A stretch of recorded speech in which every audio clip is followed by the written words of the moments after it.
അദ്ദേഹത്തെ നമസ്കരിച്ച് നിങ്ങൾ ശ്രദ്ധിച്ചിട്ടുണ്ടോയെന്ന് അറിയില്ല. ആദ്യമായിട്ട് നിങ്ങളിൽ ഓരോരുത്തരോടും പറയേണ്ടത്, യജ്ഞവേദിയിൽ പ്രവേശിക്കുന്നതിന് മുമ്പ് യജ്ഞാചാര്യനെ എല്ലാ അംഗങ്ങളിലും പ്രീതിപ്പെടുത്താതെ കയറാൻ പാടില്ല. ഞാനിപ്പോൾ ആകെ ഒരു ദക്ഷിണ വെച്ചു എന്നേ ഉള്ളൂ. ചിലക്ക് സത്യം പറഞ്ഞാൽ ഫലമൂലം ആദ്യ താമ്പൂലം എല്ലാം ചേർത്ത് അദ്ദേഹത്തിൻ്റെ അനുവാദത്തോടു കൂടി വേണം കയറാൻ. ഇനി അല്ലാണ്ട് ആരെങ്കിലും കയറിയിട്ടുണ്ടെങ്കിൽ അതിന് ക്ഷമ പറയാൻ വേണ്ടിയിട്ടാണ് ആദ്യമേ ഇത് പറഞ്ഞത്. രണ്ടാമത്തെ കാര്യം, ഇന്ന് അദ്ദേഹം എന്നോട് വളരെ മുമ്പ് വേറെ ഏതൊരു ദിവസം വരാൻ പറ്റുമോ എന്നൊക്കെ ചോദിച്ചപ്പോൾ, ഭഗവാന്റെ നിയോഗം പരീക്ഷത്തിന് മോക്ഷം കിട്ടുന്ന നേരത്തെ എനിക്ക് വരാൻ വേണ്ടിയായിരുന്നു. സപ്താഹം അവസാനിച്ച് അദ്ദേഹം മോക്ഷത്തിലെത്തുന്ന സമയത്ത് യജ്ഞാചാര്യനെ നമസ്കരിച്ച് ആ വഴി പോവാൻ സ്വർഗാരോഹണത്തിന് തയ്യാറെടുക്കാൻ വേണ്ടിയുള്ള നിയോഗമാണ് എനിക്ക് തന്നിരിക്കുന്നത്. പരമഭാഗ്യമായി കരുതുന്നു. ഹന്തഭാഗ്യം ജനാനാം. ഞാൻ ഇപ്പം അദ്ദേഹം എന്നെക്കുറിച്ച് ഒരുപാട് നല്ല വാക്കുകൾ പറഞ്ഞു. കേട്ടപ്പോൾ കൊതിയായി.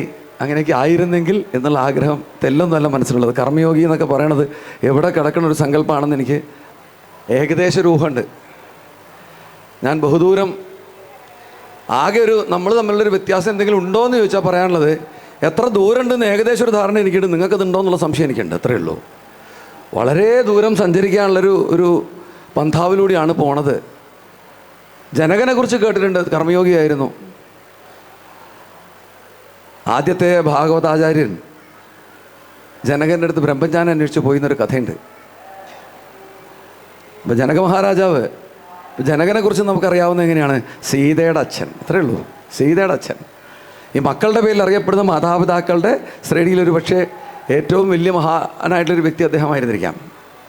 ഇപ്പം എൻ്റെ മകൾ വലിയ കരാട്ടേക്കാരിയൊക്കെയാണ്. അപ്പോൾ അവളുടെ കരാട്ടെ ടൂർണമെൻറ്റിന് പോകുന്നിടത്തുനിന്ന് പലരും പറയും കല്യാണിയുടെ അച്ഛൻ. അതുപോലെ ജനകനെക്കുറിച്ച് നമുക്കറിയാവുന്ന സീതയുടെ അച്ഛൻ. പക്ഷെ ഞാൻ ഈ എൻ്റെ അടുത്ത് കല്യാണിയുടെ അച്ഛൻ എന്ന് പറയുന്നവരോട് ഞാൻ പറയുന്നൊരു വാക്കുണ്ട്. എനിക്ക് വേറെയും ചില ക്വാളിഫിക്കേഷൻസ് ഉണ്ട്. അതുപോലെ ജനക മഹാരാജാവ് സ്ഥിതപ്രജ്ഞൻ. സ്ഥിതപ്രജ്ഞൻ ആരാണ്? സ്ഥിതപ്രജ്ഞസ്യ ഭാഷ സമാധിസ്തസ്യ കേശവ. സ്ഥിതപ്രജ്ഞൻ്റെ ഭാഷ സമാധിയാണെന്നാണ്. എന്ന് പറഞ്ഞാൽ യുദ്ധം ചെയ്യുമ്പോൾ യുദ്ധം ചെയ്തുകൊണ്ടിരിക്കുന്ന ജനമഹാരാജാവ് അമ്പെയ്യുമ്പോൾ പോലും അദ്ദേഹം സമാധിവസ്ഥയിലായിരുന്നു എന്നാണ് പറയപ്പെടുന്നത്. അത്തരത്തിലുള്ള ശ്രേഷ്ഠനായിട്ടുള്ള ഒരാൾ കർമ്മയോഗി. അദ്ദേഹത്തെ കാണാൻ വേണ്ടിയിട്ട് ശുഗമഹർഷി പണ്ട് ചെന്നു. ശുഗനൊരു പ്രത്യേകതയുണ്ട്, നൂൽബന്ധമില്ല. കാരണം എന്താണ്? അഹംബോധമില്ല, ഭേദബുദ്ധിയില്ല. ഞാൻ എന്താണെന്നോ ഞാൻ ആരാണെന്നോ എൻ്റെ ശരീരം എൻ്റെത് എന്ന് പറയാനായിട്ട് അദ്ദേഹത്തിന് ഈ പ്രപഞ്ചം മുഴുവനാണുള്ളത്. എങ്ങനെ? ദക്ഷിണാമൂർത്തി സ്തോത്രത്തിൽ പറയുന്നത് പോലെ, അഹം വികൽപ്പൈർഹമേവ കേവലം മയിസ്ഥിതം വിഷമിതം ചരാചരം ഇതം രഹസ്യം മമേന ദർശിതം സവന്തനീയോ. അവിടെയും ഗുരുവുണ്ട്. ആ സവന്തനീയോ ഗുരുരേവ കേവലം. അഹം വികൽപ്പ, എനിക്ക് മുറിവുകളില്ല, ഞാൻ നിരന്തരമാണ്, ഞാൻ തുറന്നുകൊണ്ടേയിരിക്കുന്നു, ഞാൻ ബ്രഹ്മമാകുന്നു. അഹം വികൽപ്പൈർഹമേവ കേവലം, ഞാൻ മാത്രമേ ഉള്ളൂ, വേറെ ആരുമില്ല. മയിസ്ഥിതം വിശ്വമിതം ചര, ഈ വിശ്വവും ചരാചരങ്ങളും മുഴുവൻ എന്നിൽ നിലനിൽക്കുന്നു. ഇതം രഹസ്യം അമേന ദർശിതം, ഞാൻ തന്നെ കണ്ടുപിടിച്ചു, കാരണം വേറെ ആരും ഇല്ലല്ലോ. വേറെ ആരും ഇല്ല എന്നൊക്കെ പറഞ്ഞു കഴിഞ്ഞാൽ അവസാനം പറയണത് സവന്തനീയോ ഗുരുരേവ കേവലം, അതിന് ഞാൻ എൻ്റെ ഗുരുവിനെ നമിക്കുന്നു എന്നാണ് പറഞ്ഞിരിക്കുന്നത്. ഈ അവസ്ഥയിലുള്ള ശുഗമഹർഷി ബ്രഹ്മജ്ഞാനം അന്വേഷിച്ച് ചെന്നത് ആരടുത്താണ്? അതുകൊണ്ട് ഇദ്ദേഹത്തിന് ഞാൻ പറയില്ല, ഭേദബുദ്ധിയില്ല, ദേഹബുദ്ധിയില്ല, ഒന്നുമില്ല. മനോബുദ്ധി അഹങ്കാര ചിത്ത, ഞാൻ മനസ്സുമല്ല, ബുദ്ധിയല്ല, അഹങ്കാരമല്ല, ചിത്തവുമല്ല എന്ന അവസ്ഥയിൽ നടക്കുന്ന ശുഗൻ ചെന്ന് ജനക മഹാരാജാവിനോട് ചോദിക്കാൻ പോവുകയാണ്. പോകുമ്പോൾ എന്താ കാണണമെന്നറിയോ? ഒരു ശിവലിംഗത്തിൽ കാല് പണച്ച് വെച്ചിരിക്കുന്നു. ആര്? ജനകൻ. തല വെച്ചിരിക്കുന്ന ഒരു വിഷ്ണുവിൻ്റെ വിഗ്രഹത്തിലാണ്. സ്ഥലം തെറ്റിപ്പോയി.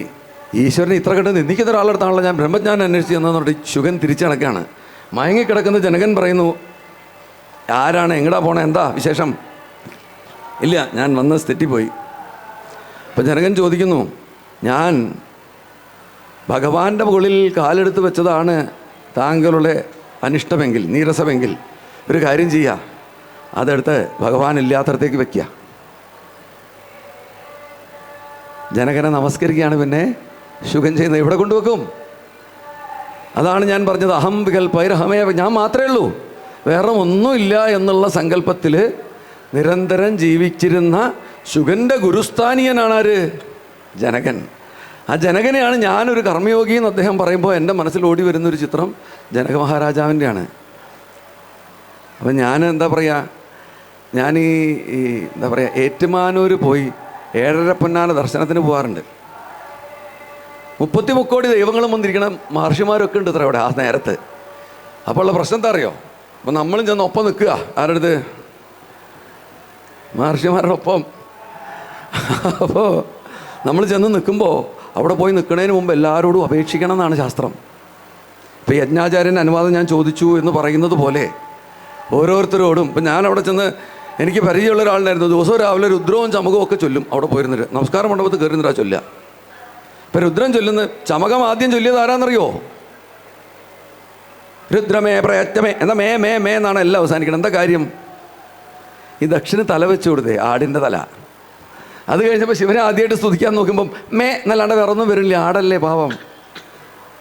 ആ സ്തുതിച്ച സ്തുതി കൂടിയിരുന്ന് ചൊല്ലുമ്പോൾ നമ്മുടെ ഡിക്ലറേഷൻ എന്താണെന്നറിയോ? ഭഗവാന്റെ അടുത്ത് നമ്മൾ പറയുന്നത് എന്താണ്?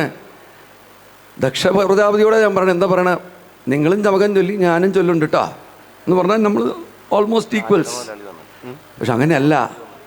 അപ്പം നമ്മൾ ചെന്ന് നമ്മൾ പലരുടെയും സങ്കല്പവും ആഗ്രഹവും എന്ന് പറയണത് എന്താണെന്നറിയോ? വലിയ വലിയ മന്ത്രങ്ങൾ ചൊല്ലുക.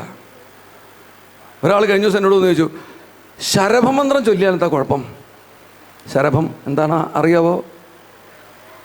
ഈ നരസിംഹമൂർത്തി ഈ എല്ലാ അവതാരങ്ങൾക്കും ഓരോ ഉദ്ദേശങ്ങളുണ്ട്. ഇപ്പം നരസിംഹം അവതരിച്ചു, നരസിംഹം ഹിരണ്യകശിപുവിനെ കൊന്നു, എല്ലാം കഴിഞ്ഞു, ഗംഭീരമായി, പ്രഹ്ലാദന് അനുഗ്രഹം കൊടുത്തു. പിന്നെ നരസിംഹത്തിന് എന്ത് സംഭവിച്ചു എന്ന് ആർക്കും അറിയില്ല. അപ്പം ഇങ്ങനെയുള്ള അനന്തമായ ചൈതന്യം ഭൂമിയിൽ അനിയന്ത്രിതമായി പുറപ്പെട്ടു പോകുമ്പോൾ പ്രായം ചെന്നു, നരസിംഹത്തിന് ബോധവും ബുദ്ധിയൊക്കെ നഷ്ടപ്പെട്ടു. പിന്നെന്താ ഉണ്ടായത്? യജ്ഞങ്ങളും യാഗങ്ങളും ഒക്കെ നശിപ്പിക്കുക, ആരെങ്കിലും കണ്ട ഉപദ്രവിക്കുക, കാടില്ലാണ്ടാക്കുക. ഇങ്ങനെ ആയിക്കഴിഞ്ഞപ്പം എല്ലാവരും വശം കെട്ടിട്ട് പരമശിവനെ ശരണം പ്രാപിച്ചു. എങ്ങനെയെങ്കിലും ഇതൊന്ന് ഒരു ഉപദ്രവം ഇല്ലാണ്ടാക്കണം. അദ്ദേഹം ശരഭപക്ഷി എന്ന് പറയാൻ പറ്റുമോ എന്നറിയില്ല. ചിറകുള്ളതുകൊണ്ട് നമ്മൾ ചിറകുള്ളെല്ലാത്തിനും നമ്മൾ പക്ഷി എന്ന് പറയുമല്ലോ, കോഴിയടക്കം നമ്മൾ പക്ഷി എന്ന് പറയും. അതുകൊണ്ട് ശരഭം എന്ന് പറഞ്ഞാൽ വലിയൊരു വ്യാളി രൂപത്തിലുള്ള ഒരു പക്ഷി. ആ പക്ഷി പറന്ന് വന്ന് ഈ നരസിംഹമൂർത്തിയെ എങ്ങോട്ടോ എടുത്തുകൊണ്ട് പോയി എന്നാണ്. ആചാര്യൻ, ഞാൻ തെറ്റ് പറഞ്ഞാൽ തിരുത്തണം കേട്ടോ.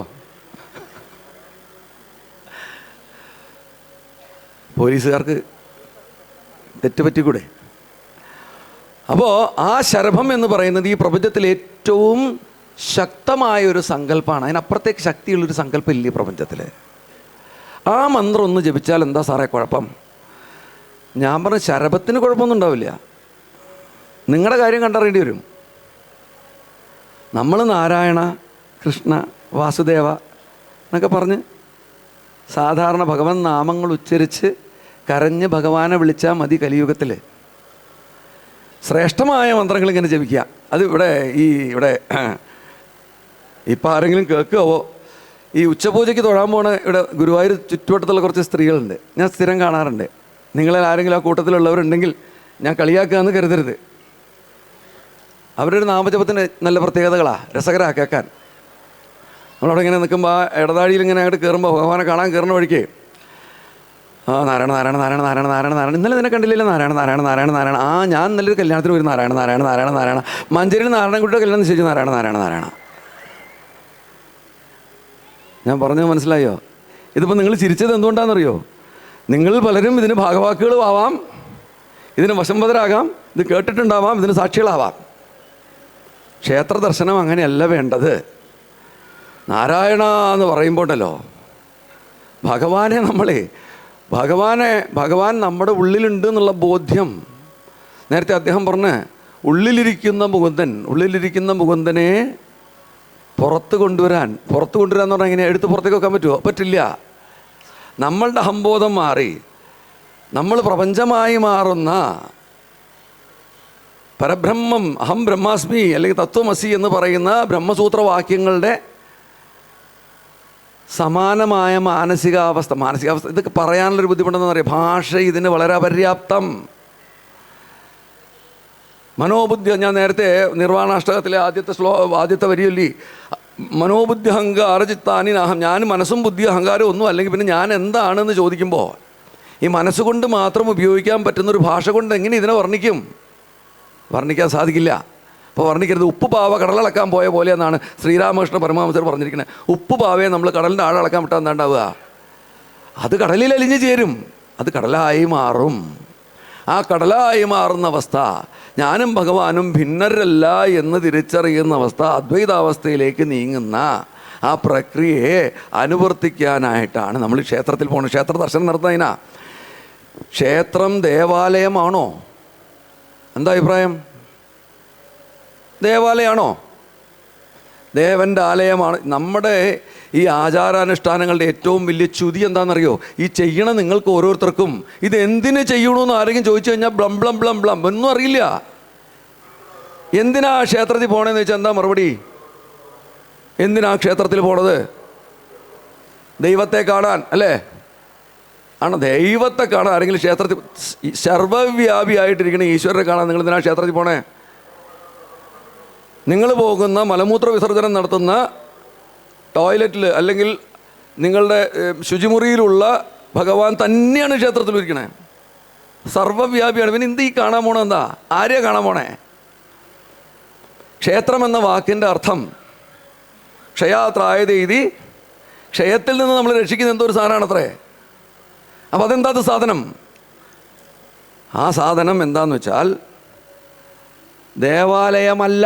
ദേവാലയം എന്ന് പറഞ്ഞൊരു സെമറ്റിക് സങ്കല്പമാണ്. സെമറ്റിക് സങ്കല്പം എന്ന് പറഞ്ഞാൽ എന്താണ്? ഒരു പുസ്തകം മാത്രം ആശ്രയിച്ചിട്ടുള്ള ഒരുപാട് മതങ്ങൾ ഈ ലോകത്തുണ്ട്. അതൊന്നും ശരിയോ തെറ്റോ നല്ല കേട്ടോ ഞാൻ പറയണത്. ഞാൻ അതല്ല പറയണത്. ഇതിൽ നിന്നുള്ള വ്യത്യാസം എന്തെന്ന് മാത്രമേ പറയുന്നുള്ളൂ. അത് വ്യത്യാസമുള്ളത്. ഇപ്പോൾ ഒരു പുസ്തകത്തിനെ ആശ്രയിക്കുന്നത്, ഇപ്പോൾ ശ്രീമദ് ഭാഗവത പുരാണം എൻ്റെ മുമ്പിലിരിക്കുന്നുണ്ട്. നമുക്ക് നമ്മുടെ ആചാരാനുഷ്ഠാനങ്ങളനുസരിച്ച് ഈ പുസ്തകമുണ്ട്. ഇത് മതിയോ നമുക്ക്? ഇതാണോ ഉള്ളത്? അല്ല, ഇനി വേറെ ഉണ്ട്. എന്താ രാമായണം ഉണ്ടോ? ഉണ്ടല്ലോ. ആ ശരി. അപ്പോൾ പിന്നെ വേറെ ഇന്ത്യ എന്തൊക്കെയാണ് ഉള്ളത്? ഇനി ഭഗവത്ഗീതയുണ്ട്. ഓ അങ്ങനെയുണ്ട്. അങ്ങനെ ഒരു സാധനം. എന്താ സാധനം? ഒരാളോട് നമ്മുടെ ആചാരാനുഷ്ഠാനങ്ങളെക്കുറിച്ച് പറഞ്ഞു കൊടുക്കണമെങ്കിൽ എത്ര പുസ്തകങ്ങളുടെ കാര്യം പറയണം നിങ്ങളൊന്ന് ആലോചിച്ച് നോക്കൂ.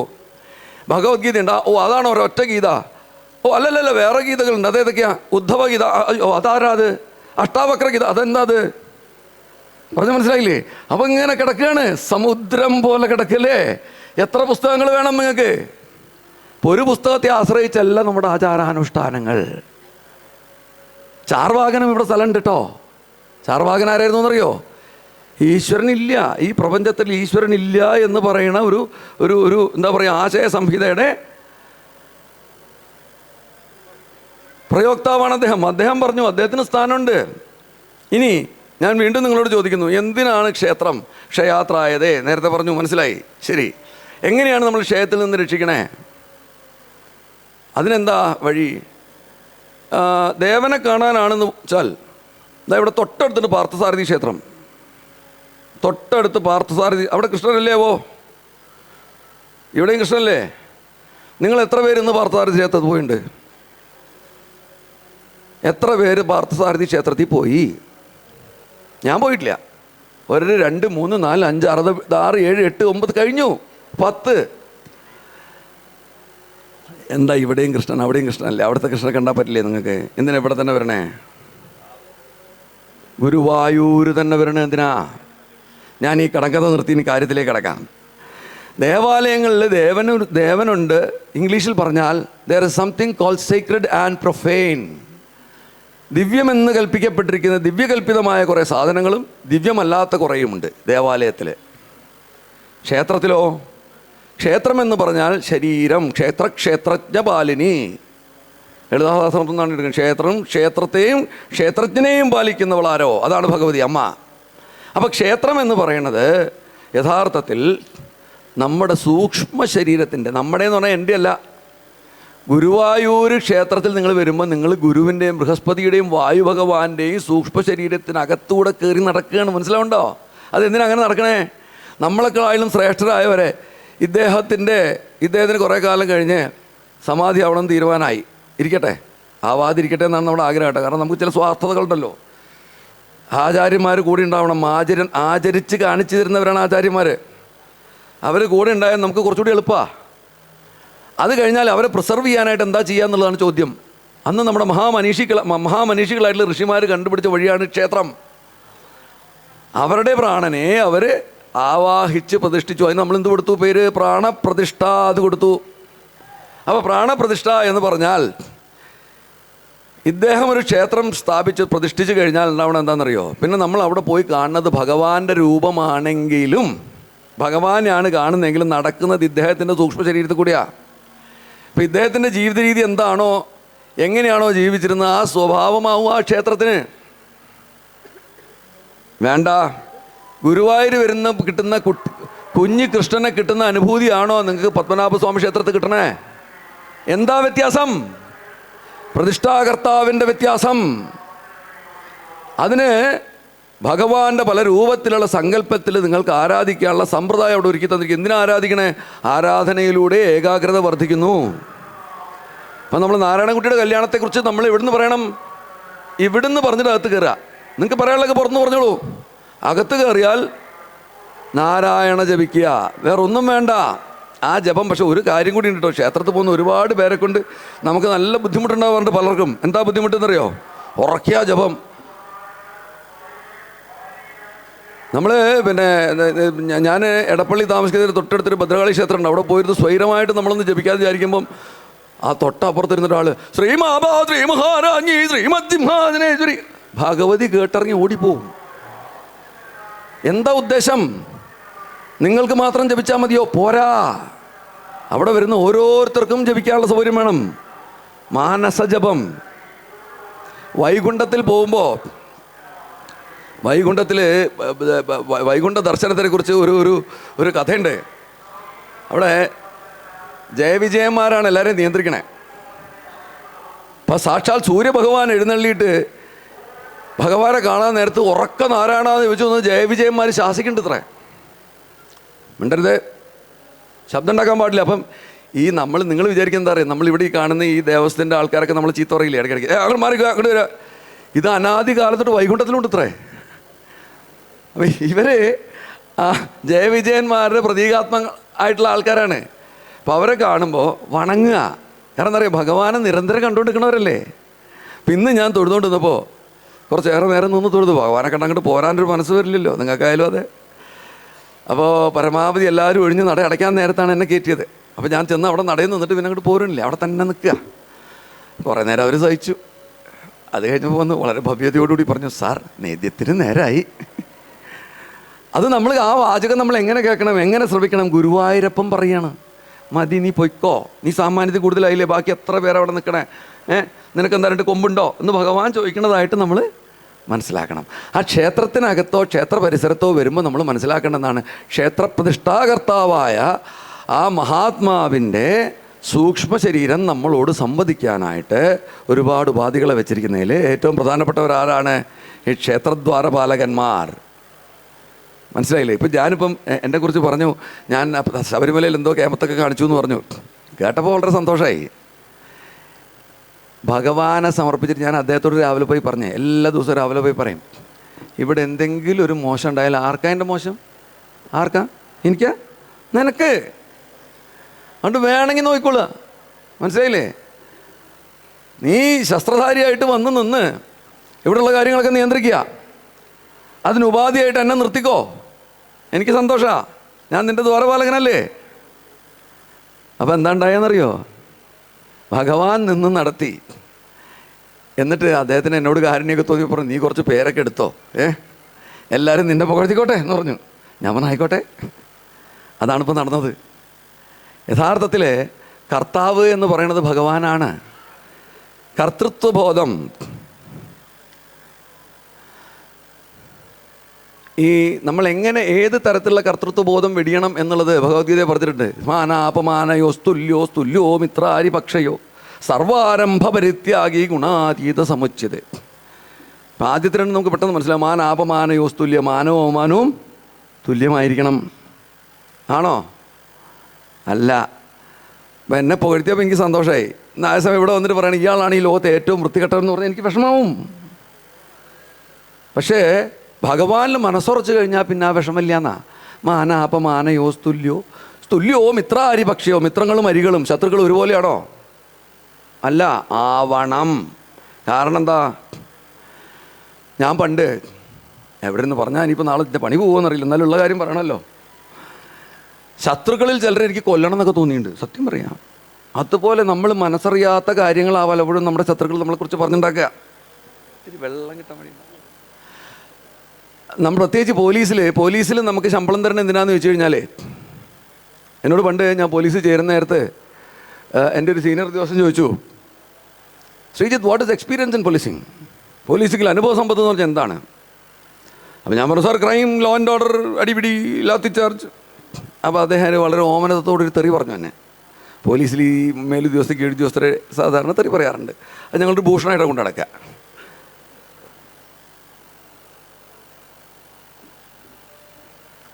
അപ്പോൾ ഞാൻ പറഞ്ഞു, സാർ എനിക്കറിയില്ല, സാറ് പറഞ്ഞു തരണം.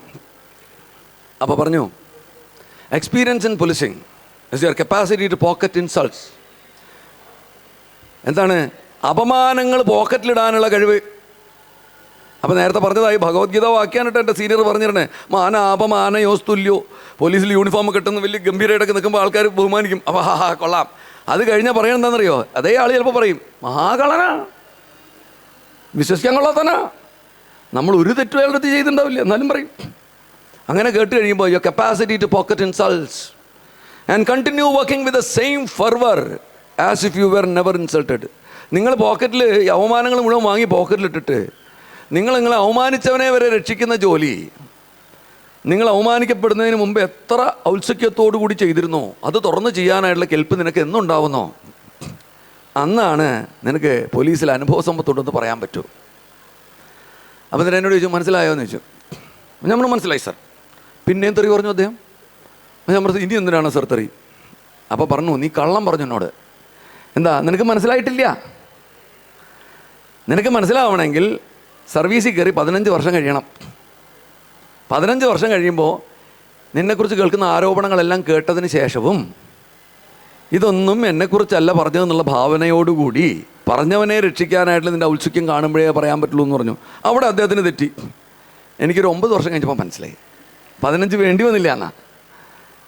അപ്പം ഞാനീ പറഞ്ഞതിൻ്റെ താല്പര്യം, നിങ്ങൾ ഈ മാനാപമാന ഓസ്തുല്യോ മിത്രാരി പക്ഷയോ എന്നൊക്കെ പറയുമ്പോൾ നിങ്ങൾക്ക് മനസ്സിലായി എന്ന് തോന്നും. മനസ്സിലായിട്ടില്ല. മനസ്സിലാവണം എന്ത് വേണമെന്നറിയോ? ഭഗവാൻ ഭഗവൽ രൂപം മനസ്സിൽ വരുന്ന സമയത്തേ മനസ്സിലാവൂ.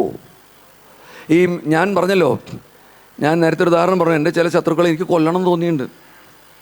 അപ്പം ഞാൻ വളരെ ആത്മാർത്ഥ സുഹൃത്തായിട്ടുള്ളൊരു ദൈവജ്ഞനുണ്ട് എനിക്ക്, അദ്ദേഹം ഒരു ജ്യോതിഷിയും കൂടിയാണ്. അദ്ദേഹം എന്നോട് പറഞ്ഞു, സാറ് ഒരു കാര്യം മനസ്സിലാക്കണം, സാറിൻ്റെ ദുര്യോഗം എനിക്കില്ലല്ലോ, ശരിയല്ലേ? എൻ്റെ ദുര്യോഗമല്ല നിങ്ങൾക്ക്, നിങ്ങളുടെ ദുര്യോഗമല്ല എനിക്ക്. അപ്പോൾ എന്താ സാറിന് ഇങ്ങനെ പ്രത്യേകമായിട്ടുള്ളൊരു ദുര്യോഗം വരാൻ കാര്യം? എന്തായിരിക്കും കാര്യം? സാറിൻ്റെ കർമ്മഫലം തന്നെ ആവില്ലേ? അത് ശരിയാണ്. അപ്പോൾ ആ കർമ്മഫലം അനുഭവിപ്പിക്കാൻ വേണ്ടി ഭഗവാൻ പറഞ്ഞയച്ച ഒരാളെ സാറ് ഹനിച്ചാൽ ആ കർമ്മഫലം എവിടെ പോവും? അതനുഭവിപ്പിക്കാൻ ഇനി വേറൊരാൾ വരണ്ടേ? അപ്പോൾ ഈ ശത്രു എന്ന് പറയുന്ന ആൾ സാറിൻ്റെ മുമ്പിൽ ശത്രുവായി അവതരിക്കുന്നത് ഭഗവാന്റെ നിയോഗപ്രകാരമാണെന്ന് തിരിച്ചറിയാനുള്ള വിവരം താങ്കൾക്കില്ലേ? അപ്പോൾ അദ്ദേഹത്തിന് വേണ്ടി അദ്ദേഹത്തെ നന്ദിയോടെ തൊഴുകല്ലേ അങ്ങ് ചെയ്യേണ്ടത് ശത്രുവിനെ? ഞാൻ വിചാരിച്ചു, ശരിയാണല്ലോ, ഇത്രയും കാലം ആത്മജ്ഞാനം എന്നൊക്കെ പറഞ്ഞ് നടക്കണം, ഞാൻ എന്തൊരു വിവരം കിട്ടവനാണ്. അന്ന് തൊട്ട് ഞാൻ ശ്രമിക്കാൻ തുടങ്ങി. എന്താ? എൻ്റെ ശത്രുക്കൾക്ക് വേണ്ടി ഭഗവാനോട് അഭ്യർത്ഥിക്കാൻ. നല്ലത് വരണേ അവർക്ക്. നല്ല മെനക്കെട്ട പണിയാട്ടോ, ഭയങ്കര ബുദ്ധിമുട്ടാണ്. പക്ഷെ നോക്കൂ, ഒരു 3 മാസത്തെ അധ്വാനം കൊണ്ട് ഞാനത് സാധിച്ചു എന്നുള്ളതാണ്. ഒരു മാസം കൂടി കഴിഞ്ഞതിന് ശേഷം ഈ ശത്രുക്കൾ കൊണ്ട് ഇന്ന് വരെ എനിക്കൊരു ഉപദ്രവവും ഉണ്ടായിട്ടില്ല എന്നുള്ളത് അത്ഭുതകരം. ഞാൻ എൻ്റെ ജീവിതാനുഭവം നിങ്ങളോട് പറയണേ. ഈ അവസ്ഥ എത്തിയപ്പോഴേ എനിക്ക് ഈ ഗീതാവാക്യത്തിൻ്റെ അർത്ഥം എന്താണെന്ന് മനസ്സിലായിട്ടുള്ളൂ. തുല്യോ മിത്രാരി. മിത്രങ്ങളോട് നമുക്ക് നല്ല സ്നേഹമാണ്. എൻ്റെ ഭാര്യയുടെ എനിക്ക് വളരെ സ്നേഹമാണ്, മക്കളോട് സ്നേഹമാണ്, എൻ്റെ സുഹൃത്തുക്കളോട് സ്നേഹമാണ്, സംശയമില്ല. അവരെ കാണുന്നതിലും ഭവ്യതയോടുകൂടി വേണത്രേ ശത്രുക്കളെ കാണാൻ. കാരണം എന്താ? ഇവർ നിങ്ങളുടെ കർമ്മദോഷം തീർത്തരില്ല, നിങ്ങളെ സുഖിപ്പിക്കുകയാണ്, സന്തോഷിപ്പിക്കുക. ആര്? ഭാര്യയും കുട്ടികളും കൂട്ടുകാരും മിത്രങ്ങളൊക്കെ. അരികളെന്താ ചെയ്യണത്? ശത്രുക്കൾ വന്ന് നിങ്ങളുടെ കർമ്മഫലം തീർത്തു തരികയാണ്, ഭഗവാന്റെ അടുത്തേക്ക് അടുപ്പിക്കുകയാണ്. അങ്ങനെ ചെയ്യുന്ന ആൾക്കാരോട് നിങ്ങൾക്ക് വൈരം, നിങ്ങൾക്ക് ദേഷ്യമാണോ? എന്തായി പറയണേ? നന്ദി വേണ്ടേ മനുഷ്യ? അതുകൊണ്ടാണ് തുല്യോ മിത്രാരി പക്ഷയോ എന്ന് ഭഗവത് ഗീതാ ഭാഷ്യം. ഇത് മനസ്സിലായി കഴിഞ്ഞ് അവസാനം അടുത്ത വരിയാണ് അതിനേക്കാളും ഗംഭീരം. സർവാരംഭ പരിത്യാഗി. എല്ലാ ആരംഭങ്ങളും വെടിയണം എന്നാണ് പറയണേ. അതെങ്ങനെയാണപ്പോൾ വെടിയാൻ പറ്റുമോ? തുടക്കങ്ങളൊക്കെ വെടിയാൻ പറ്റും, എന്തെങ്കിലും തുടങ്ങാതെ പറ്റുമോ? ഇപ്പം എന്നോട് ചോദിക്കണം, ഇപ്പോൾ നേരത്തെ ഒരാൾ ഞാൻ ഇങ്ങോട്ട് കയറി വന്നപ്പോൾ എന്നെ സ്വീകരിച്ച് ഇവിടുത്തെ സംഘാടകരിലൊരു മാന്യത എന്നോട് ചോദിച്ചു, സാർ യാത്രയൊക്കെ നന്നായിരുന്നോ? ഓ, ഇന്നലെ തിരുവനന്തപുരത്ത്, അതെ തിരുവനന്തപുരത്ത് ഇന്നലെ പുറപ്പെട്ടു. ഇന്ന് രാവിലെ എറണാകുളത്തെത്തി, അല്ലെങ്കിൽ ഇന്നലെ രാത്രി എറണാകുളത്തെത്തി, രാവിലെ എറണാകുളത്ത് പുറപ്പെട്ടു, ഇവിടെ എത്തി. അപ്പോൾ നോക്കൂ, ഞാൻ തിരുവനന്തപുരത്ത് നിന്ന് പുറപ്പെട്ടു, അല്ലേ? ഞാനല്ലേ പുറപ്പെട്ടത്. അപ്പോൾ കർത്തൃത്വബോധം ആർക്കാ? എനിക്കാ. ഞാനാ ചെയ്തിരിക്കണേ. ഞാൻ തുടങ്ങി യാത്ര, എൻ്റെ ആരംഭം. അതെ, ആരംഭം ത്യജിക്കുക എന്ന് പറഞ്ഞാൽ ഞാൻ തുടങ്ങി എന്നുള്ള ചിന്ത ഞാനല്ലെന്ന്. പിന്നെ ആരാ? ഭഗവാനാണ്. ഭഗവാൻ സഞ്ചരിക്കുന്നു. അതാണ് അഹം വികൽപ്പൈരഹമേവ കേവലം. ഭദ്രകാളി സങ്കല്പത്തിൻ്റെ ഒരു പ്രത്യേകത പറഞ്ഞുകൊള്ളട്ടെ ഞാൻ. നിങ്ങളെല്ലാം എല്ലാവരും ഭദ്രകാളിയെ കണ്ടിട്ടുണ്ടല്ലോ. എല്ലാവർക്കും പറയാം കാളി ഉപാസകനാണെന്ന് സൂക്ഷിക്കണം. ചിലരൊക്കെ പറഞ്ഞു കേട്ടിട്ടുണ്ട്. എന്താ കാര്യം? രൗദ്രമൂർത്തിയാണത്രേ. ആണോ? എന്താ മുണ്ടമാല, പിന്നെ എന്താ അരയിൽ എന്താ ഇട്ടിരിക്കണമെന്ന് അറിയാം? പാവാട. കൈകളാണ്, കൈ ആരുടെയൊക്കെയോ കൈ മുറിച്ചിട്ടിരിക്കുകയാണ് ഈ തള്ള. എന്തിനാണാവോ? മനുഷ്യരെ ഉപദ്രവിക്കാനായിട്ട്. നിറച്ച് ചോര, കപാലം, തലയെടുത്ത് കയ്യിൽ വെച്ചിരിക്കണു ആരുടെയോ. എന്താണ് ഇതിൻ്റെയൊക്കെ അർത്ഥം? അമ്മയല്ലേ? എന്നാൽ ഒരു ഭാഗത്ത് അമ്മ എന്ന് പറയണമുണ്ട്. ഇതെന്ത് പരിപാടിയാണ്? നോക്കൂ, നിങ്ങളുടെ കർത്തൃത്വബോധം പൂർണ്ണമായി ഇല്ലാതാക്കാനായിട്ട് രണ്ട് കാര്യങ്ങളാണുള്ളത്. ഒന്ന്, ഞാൻ എന്നുള്ള ഭാവം, എൻ്റെ തല, ഞാൻ ചിന്തിക്കണത് മുഴുവൻ. ഈ നിങ്ങളെല്ലാവരും പോയി ഈ ഗണപതിക്ക് തേങ്ങ അടിക്കണേ ഇടയ്ക്കിടയ്ക്ക്. തേങ്ങ അടിക്കുമ്പോൾ ഈ തേങ്ങ എൻ്റെ തലയാണ്, എൻ്റെ ഈഗോ ഇതാ പോണിട്ടേ പോ, നീ എടുത്തോ ഭഗവാനെ, എനിക്ക് വേണ്ട. ഈ സങ്കല്പത്തോടു കൂടി വേണം. അപ്പോൾ ആ സങ്കല്പത്തിൽ നമ്മൾ ആദ്യം ചെയ്തിരിക്കണം എന്താ? ഭഗവതി, നമ്മുടെ തലയെടുത്ത് കയ്യിൽ പിടിച്ചിരിക്കണം. നിനക്ക് ഇനി സ്വന്തമായിട്ടൊരു തല വേണ്ട, എൻ്റെ തല മതി നിനക്ക് എന്നാണ് അമ്മ പറഞ്ഞേക്കണേ. അതാണ് കാളി കഴുത്തറത്ത് പിടിച്ചിരിക്കുന്നതിൻ്റെ ലക്ഷ്യം, ലക്ഷണം അതാണ്. അത് അതിൻ്റെ നാന്ദിയാകുന്നു. ഇനിയോ എന്തിനാ പാവാട ഈ കൈകൊണ്ട്? നല്ല സിൽക്ക് പാവാടയൊക്കെ നമുക്ക് മേടിച്ചു കൊടുക്കാമല്ലോ. ഈ ചേച്ചി ഈ പാവാട ഇടുള്ളൂ, എന്താ കാര്യം? നമ്മൾ എന്തുകൊണ്ടാണ് കർമ്മം ചെയ്യണേതാ? ഞാൻ ഈ മൊബൈൽ എടുത്തു എന്ന് പറയുമ്പോൾ ഞാൻ എടുത്തത് എങ്ങനെയാണ്? എൻ്റെ കൈ കൊണ്ടാണ് എടുത്തേക്കണേ. കർത്തൃത്വബോധം നിനക്ക് വേണ്ട, അത് ഞാൻ എടുത്തോളാം, നിനക്ക് വേണ്ടി എല്ലാം ഞാൻ ചെയ്തോളാം എന്നാണ് അമ്മ പറയണേ. ഒന്ന് ഒന്ന് ഒന്ന് സമർപ്പിച്ച് കൊടുക്കൻ്റെ അമ്മേ. നിങ്ങളെല്ലാവരും സമർപ്പിക്കുക. സമർപ്പിക്കുന്നതനുസരിച്ചിട്ട് ആ കർത്തൃത്വബോധം പൂർണ്ണമായി അമ്മ ഏറ്റെടുക്കും. ആ ഏറ്റെടുത്തിട്ട് എന്തായി? നമ്മുടെയൊക്കെ കൈ മുറിച്ചിട്ട് പാവാടയാക്കിയിട്ട് തുള്ളിക്കളിച്ച് നടക്കുകയാണ്. ആ നർത്തനത്തിൻ്റെ കൂടെ എല്ലാ ആരംഭങ്ങളും ത്യജിച്ച് ഞാൻ തുടങ്ങി എന്നുള്ള സങ്കല്പങ്ങൾ മുഴുവൻ വെടിഞ്ഞുകൊണ്ട് എൻ്റെ അമ്മയാണിതെല്ലാം ചെയ്യുന്നത്, എൻ്റെ ഭഗവാനാണിതെല്ലാം ചെയ്യുന്നതെന്നുള്ള സങ്കല്പത്തോടു കൂടി നിങ്ങൾ കൂടെ നടക്കുക, അല്ലെങ്കിൽ അമ്മയായി മാറുക എന്നുള്ളതാണ് കാളി സങ്കല്പം. അങ്ങനെയുള്ള സർവാരംഭ പരിത്യാഗി ഗുണാതീത സമുച്ചത, അവൻ ഗുണങ്ങൾക്ക് അതീതനാവുന്നു എന്നാണ്. അപ്പോൾ ഈ സങ്കല്പം എല്ലാം മനസ്സിൽ ഉൾക്കൊണ്ടുകൊണ്ട് വേണം ക്ഷേത്രത്തിനകത്തേക്ക് കയറാൻ. അപ്പോഴേ ഈ ക്ഷേത്രത്തിൽ ഏത് പ്രതിഷ്ഠാകർത്താവിൻ്റെ സൂക്ഷ്മ ശരീരമാണോ, അദ്ദേഹം ഏത് മന്ത്രം ജപിച്ച് ഉപാസിച്ചാണോ ഭഗവാനെ സാക്ഷാത്കരിച്ചത്, ആ മന്ത്രത്തിൻ്റെ ധ്വനി നമ്മുടെ സൂക്ഷ്മ ശരീരത്തിൽ അടിച്ചിട്ട് നമ്മുടെ സൂക്ഷ്മ ശരീര വികസനത്തിലൂടെ വിജൃംഭിക്കും നമ്മൾ. ആ സൂക്ഷ്മ ശരീരം ഇത് എല്ലാവരും അനുഭവിക്കുന്ന കാര്യമാണ്. പക്ഷെ ഇതെന്താ അനുഭവിക്കുന്നത്? എല്ലാവരും പറയില്ലേ, ഓ എന്തൊരു സുഖമായിരുന്നു എന്ന് പറയുന്നത് തൊഴുത്ത് ഇങ്ങോട്ട് ഇറങ്ങുമ്പോൾ. എന്താ ഈ തൊഴുത് ഇറങ്ങുമ്പോൾ കിട്ടുന്ന സാധനം? അത് ഈ പ്രതിഷ്ഠാകർത്താവിൻ്റെ സൂക്ഷ്മ ശരീരവുമായിട്ടുള്ള നിങ്ങളുടെ സമന്വയം.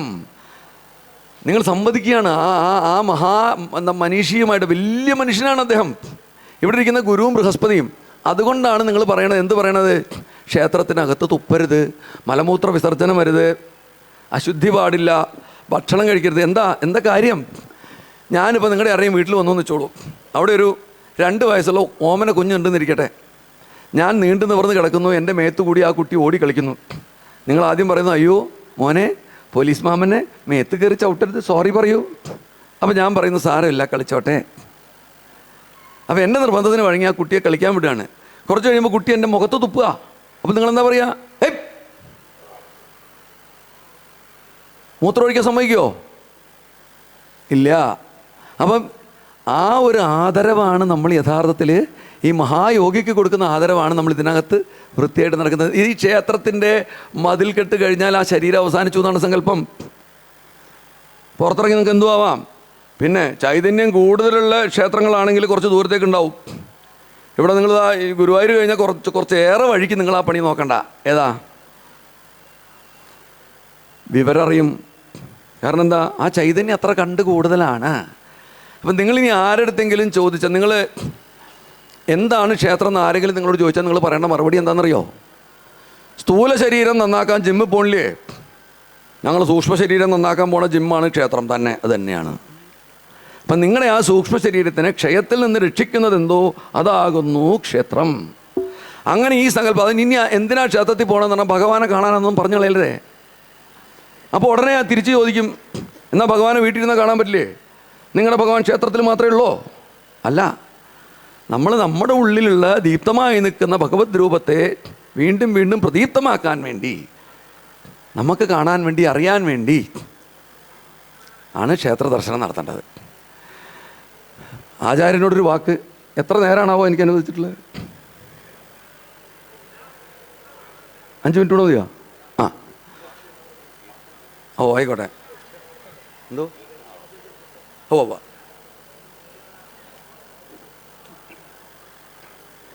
ആചാര്യനൊരു വാക്കുകൂടി. എനിക്ക് ഈ ഒരു വിഷയം പറഞ്ഞാൽ സമയം പോണത് അറിയില്ല. അങ്ങനെ ചെറിയ സൂക്കേട് എനിക്കുണ്ട്. അല്ലെങ്കിൽ എൻ്റെ വീട്ടുകാരൻ എപ്പോഴും കളിയാക്കാറുള്ളതാണ്, മൈക്ക് കിട്ടിയാൽ കൺട്രോൾ പോകുന്നു. അപ്പോൾ പോലീസിലും ആചാര്യന്മാരുണ്ട് എന്ന് മനസ്സിലായല്ലോ. വേദാന്ത ശാസ്ത്രം കടുകെട്ടിയാണ്, എളുപ്പമല്ല. ഉള്ളിലേക്ക് ഇറങ്ങിച്ചെല്ലാൻ ഇത്ര ഉണ്ട്. എന്നാൽ അതിൻ്റെ ആഴവും പരപ്പും വളരെയധികം അളന്ന് മനസ്സിലാക്കാൻ സാധിച്ച സുകൃതിയാണ് ശ്രീജി. അദ്ദേഹം ഗുരുപരമ്പരകളിലൂടെയാണ് കടന്നു വരുന്നത്. വേദാന്തമായ ഉപാസനയുണ്ട്. ആദരണീയനായ മാധവജിയുടെ ഒരനുഗ്രഹം, അദ്ദേഹത്തിൻ്റെ കാൽച്ചുവട്ടിലിരുന്ന് പഠിക്കാൻ ഭാഗ്യം കിട്ടിയ ഒരു സുകൃതിയാണ് അദ്ദേഹം. അതിൻ്റെയൊക്കെ ഒരു അനുഗ്രഹമാണ് നമ്മൾ കേട്ടുകൊണ്ടിരിക്കുന്നത്. അതാണ് അഷ്ടാവക്രനിലൂടെയും അതുപോലെ തന്നെ ആദിശങ്കരാചാര്യസ്വാമികളിലൂടെയും ദക്ഷിണാമൂർത്തിയിലൂടെയും കടന്നുപോയി, ക്ഷേത്രത്തിലൂടെയും ഇങ്ങനെ കടന്നുപോയി നമ്മളിങ്ങനെ ബ്രഹ്മസായുജ്യം കൈവരും അപ്പോഴേ എത്തിക്കുകയാണ്. ഇതൊരു വലിയ ഭാഗ്യമാണ്. എനിക്ക് തന്നിട്ടുള്ള പരിമിതമായ സമയമായതുകൊണ്ട് ഞാൻ വേഗം അവസാനിപ്പിക്കാം. എനിക്ക് ഇനിയും ഇത്തരത്തിലുള്ള അവസരങ്ങൾ തരണേ എന്നാണ്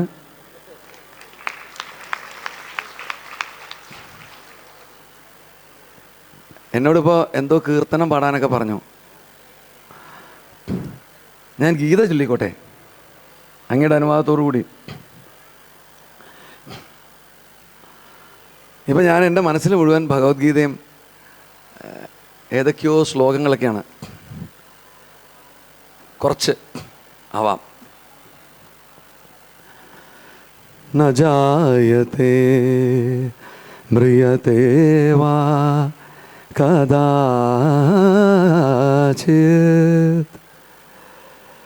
ന ജായത്തെ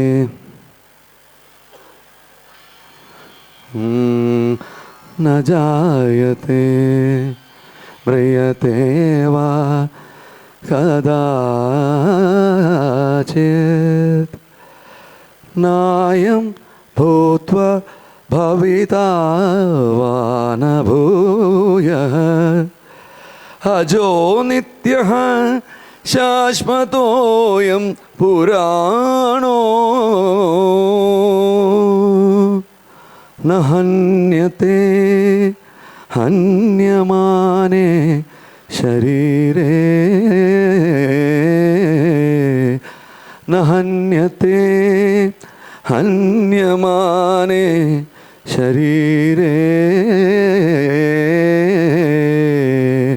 അജോ നിത്യ, ജനിക്കാത്തവനാണ്, നിത്യനാണ്, ശാശ്വതോയം. നഹന്യത്തെ, ആർക്കും ഹനിക്കാൻ പറ്റില്ല. ഹരിക്കുന്നുണ്ടെങ്കിൽ നിങ്ങൾ ശരീരത്തിന് മാത്രമേ ഹനിക്കുള്ളൂ എന്ന്. വാസാംസി ജീർണാനി യഥാ വിഹായ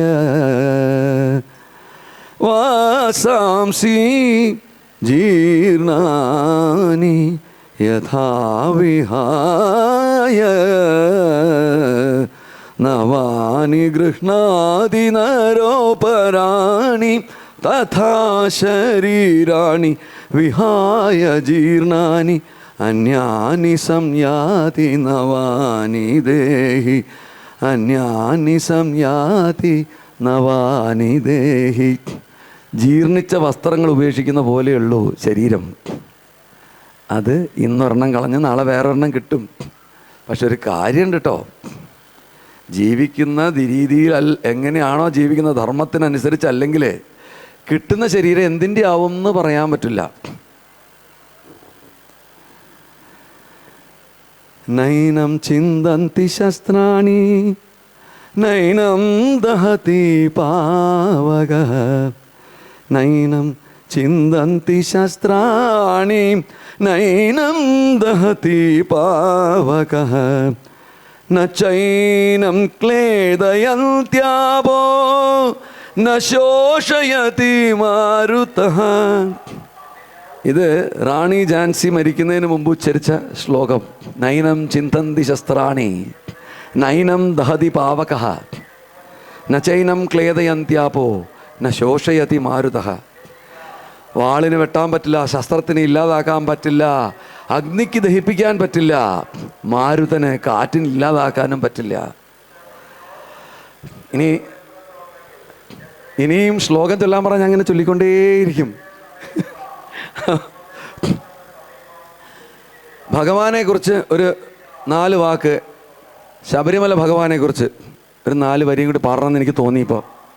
വിരോധമില്ലല്ലോ അല്ലേ?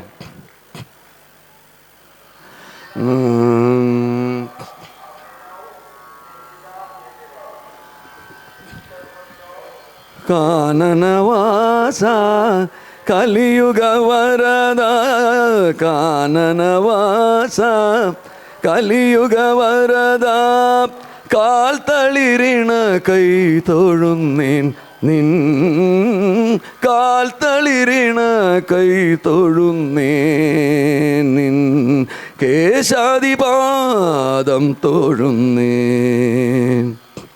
കാനനവാസ കലിയുഗ വരദ കാനനവാസ കലിയുഗ വരദ കാൽ തളിരിണ കൈ തൊഴുന്നേൻ നിൻ കാൽ തളിരിണ കൈ തൊഴുന്നേൻ നിൻ കേശാദിപാദം തൊഴുന്നേൻ.